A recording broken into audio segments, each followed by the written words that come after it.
Hello friend, welcome to the channel pharmacy dictionary. आप देख रहे हैं हमारा मेडिसिन रिव्यू एक्सक्लूसिव सीरीज। मैं एक रजिस्टर्ड फार्मासिस्ट कम प्रोफेशनल फार्माकोलॉजिस्ट हूं। मेडिसिन रिव्यू की सीरीज में आज मैं एक ऐसे टेबलेट के बारे में बात करने वाला हूं जिसका यूज हम दर्द, बुखार और पेन, खास करके इन्फ्लामेटरी पेन को हम कम करने के लिए करते हैं, सूजन को भी कम करने के लिए करते हैं। ये दवाइयां अलग अलग पर्पज के लिए जाती हैं। जैसे मोस्टली इसका जो यूज होता है वो दांत के दर्द या मसूड़े में स्वेलिंग को मैनेज करने के लिए, आर्थराइटिस के पेन के लिए, कहीं चोट लगने पर बहुत ज्यादा अगर दर्द हो रहा हो तब के लिए, या फिर आपके चेस्ट में काफी सारा इन्फ्लामेशन हो गया हो तब की केस को रिजॉल्व करने के लिए करते हैं। ये कुछ एग्जांपल मैंने दिए, और भी इसके केसेस हो सकते हैं depending upon the situation to situations.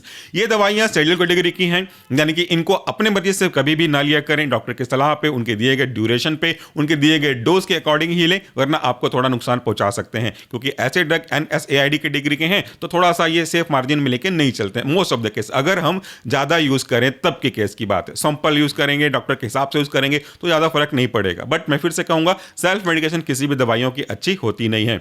मेरे हाथ में आज देखते हैं कौन सा टेबलेट है, कौन सा ब्रांड है, कौन सा कॉन्स्टिट्यूएंट है, कौन सा इसका मैकेनिज्म ऑफ एक्शन है। मेरे हाथ में एक टेबलेट है जिसका जो ब्रांड नेम है वह है ज़ीरोडॉल SP।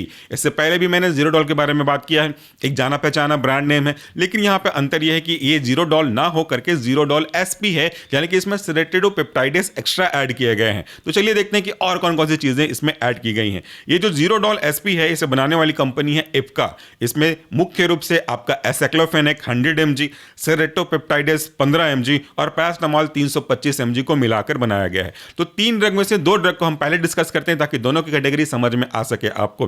पहला जो आपका ड्रग है वह एसाइक्लोफेनेक 100 mg का।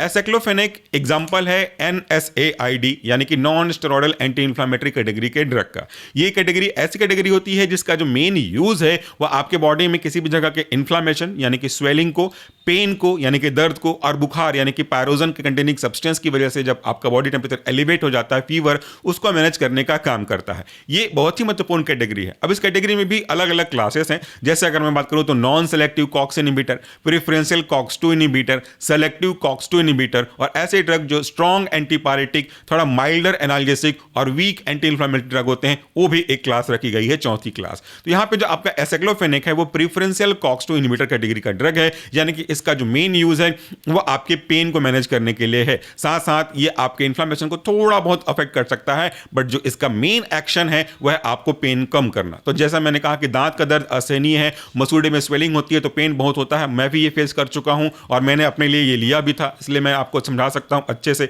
जब मसूड़े में पेन होगा तो आप कुछ भी चबा नहीं पाएंगे, कुछ खा भी नहीं पाएंगे। गलती से कोई सॉलिड चीज वहां पे चली गई तो वह आपको बहुत पेन करा देगी। इवन एक सौंफ का दाना भी अगर चला गया तो आपका दर्द असहनीय हो जाएगा। ऐसे केस को सॉल्व करने के लिए जरूरी है कि उस इन्फ्लेमेशन को सबसे पहले कम किया जाए, क्योंकि दो दांत के बीच में जो गैप है उसके बीच में स्वेलिंग आ जाएगी तो अक्सर वो जब आप बात करोगे, चबाओगे, तो वो दोनों के बीच में सैंडविच बनता हुआ जाएगा। और हमेशा जब वो प्रेस होगा तो ऑलरेडी उसके जो नर्व है वो सेंसिटाइज हो गए, क्योंकि इन्फ्लेमेशन से नर्व सेंसिटाइज हो जाता है, तो आपको बहुत ज्यादा तकलीफ होने लगेगी।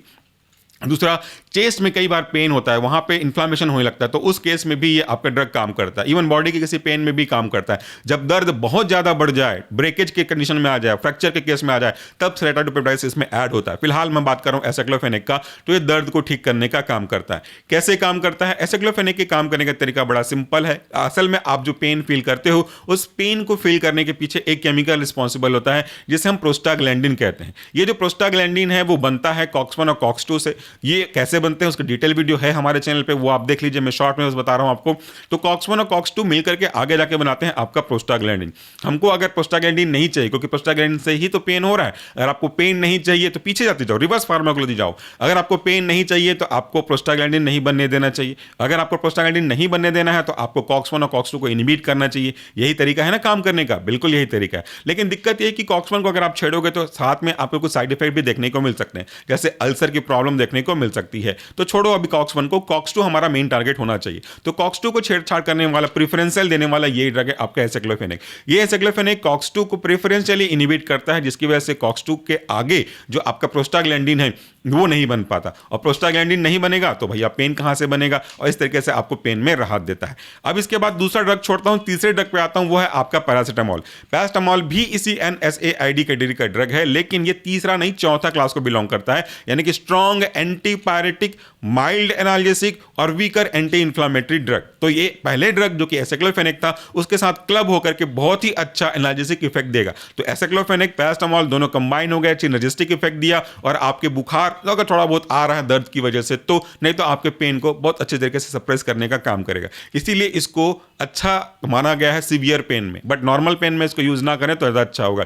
ये इस तरीके से दोनों ड्रग काम करते हैं। कई बार चोट लगने की वजह से बुखार भी आने लगता है तो उसको भी मैनेज करने का पैरास्टामोल जिम्मेदारी निभा लेता है। अब तीसरा ड्रग हमारा है सेरोटोपेप्टाइडेज। ये एक अलग है, इसीलिए यहां पे एसपी डाला गया है। मैं ये कहूंगा कि सेरोटोपेप्टाइडेज ड्रग बहुत काम का तो है, बट अगर आपने इसे अपनी मर्जी से यूज किया तो आगे आपको थोड़ा बहुत इशू देखना पड़ सकता है। जब हमारी बॉडी में कहीं भी सूजन होता है, इन्फ्लामेशन होता है, तो उसके पीछे पूरा कैस्केड चलता है, मतलब पूरी श्रृंखला चलती रहती है। आपका ब्लड वेसल डायलेट होता है, वहां पे इमिग्रेशन होता है, मार्जिनेशन होता है, एक्स्ट्रावेसेशन होता है, डब्ल्यूबीसी मैक्रोफेज मूव करते हैं, तो वहां पे थोड़ा स्वेलिंग आने लगता है और उसके कारण से जहां पे वहां पे थोड़ा थिकनेस बढ़ने लगती है, फ्लूइड की थिकनेसिटी बढ़ने लगती है, विस्कोसिटी बढ़ने लगती है। वहां पे जो डेड सेल होते हैं उसके बीच के बॉन्ड्स को ब्रेक करने का काम करता है यही आपका सेरोटोपेप्टाइडेज। लास्ट में एज लगा है, मतलब समझ सकते हो कि ये एक एंजाइमेटिक एक्टिविटी निभा रहा होगा। तो ये उस बॉन्ड को ब्रेक करेगा, उस फ्लूइड को, विस्कोसिटी को कम करेगा और उसके ड्रेनेज को फिर फैसिलिटेट करेगा। इस तरीके से जो स्वेलिंग है उसको भी आप राहत दे सकते हो। मैं आपको अपना पर्सनल एक्सपीरियंस बताऊं तो जैसे मैंने आपको शुरू में कोड भी किया और आप देख भी सकते हो कि इस स्ट्रिप में 4 टैबलेट यहां से जा चुके हैं। तो जब मुझे कुछ समय पहले दांत में काफी दर्द हुआ कर रहा था, दांत के मसूड़े थोड़े स्वेल हो गए थे, just because of temperature imbalance का। बहुत सडन टेम्परेचर इम्बैलेंस होता है तो अक्सर बॉडी में सदगर्म की स्थिति आ जाती है और वहां पे छाले या तो मुंह के मसूड़े थोड़े से स्वेल करने लगते हैं। ऐसे केस में अगर मुंह मसूड़े स्वेल हो गए तो 2 दांत के बीच का गैप जो है वो कम हो जाता है और बीच में स्वेलिंग आ जाती है। तो बिल्कुल हर बार जब बात करोगे, कुछ पढ़ाओगे, लिखाओगे तो दबते रहता था। उस पेन को मैं बियर बिल्कुल भी नहीं कर पा रहा था। तब डॉक्टर की सलाह पे मैंने ये दवाइयां ली और देख सकते हो मैंने 4 टैबलेट ही यूज करी है। 2 दिन में मेरा प्रॉब्लम सॉल्व हो गया था। 1 दिन में जनरली 2 टैबलेट लिया जाता है खाना खाने के बाद, इसलिए हम इसको आप सजेस्ट नहीं करते, बट चूंकि मैंने यूज किया इसलिए आपको बता रहा हूं चीजों को। तो इस तरीके से आप अपनी पेन की प्रॉब्लम को ठीक कर सकते हो। ये जो ड्रग है ना, हमेशा आपके पास काम करें या हमेशा आपके पास सपोर्ट करें ऐसा भी नहीं होता है, क्योंकि इनके पास साइड इफेक्ट भी होता है। जैसे मैं आपको बता दूं, ये जो एसाइक्लोफेनेक है, पैरास्टामोल है, वो आपके पास साइड इफेक्ट छोड़ेंगे अगर आप अपने मन से ले रहे हो तो। क्योंकि मैंने यहाँ पे जरूरत के हिसाब से ही दवाई ली, डॉक्टर के कहने पे ही लिया। Even though I am pharmacist, still I am following suggestion of doctor. अगर आप ज्यादा लेते हो तो क्या हो सकता है, जिसको घुटने की दर्द होती है ना, आर्थराइटिस का, वो लगातार लेता रहता है। तो दर्द की गोली मतलब कहीं ना कहीं एनएसएआईडी कैटेगरी में बिलोंग कर ही रहा है। तो ये बार बार ज्यादा मात्रा में लेने से आपके अल्सर के चांसेस को बढ़ा देते हैं, क्योंकि जो कॉक्स-1 है वो आपके लिए प्रोटेक्टिव बाइकार्बोनेट का सिंथेसिस करने का काम करता है और यही एसिड से आपको बचा के रखता है। तो इस तरीके से अगर वही चला जाएगा तो अल्सर होने के चांसेस हैं। पैरास्टामोल का तो जानते ही हो, आपकी पैरास्टामोल का जो डोज है वो होता है कि एक दिन में मैक्सिमम आप 2 ग्राम ले सकते हो। 500 mg की बात करें तो 3 से 4 घंटे के गैप में आप मैक्सिमम 4 ले सकते हो। मैक्सिमम का मतलब 4 लेना ही है, ऐसा नहीं कह रहा, मिनिमम जितना पे आपका काम चल जाए। लेकिन अगर आप ज्यादा लेते हो तो लीवर को डैमेज कर सकता है, किडनी को डैमेज कर सकता है, अर्टिकारिया हो सकता है, रैशेस हो सकता है,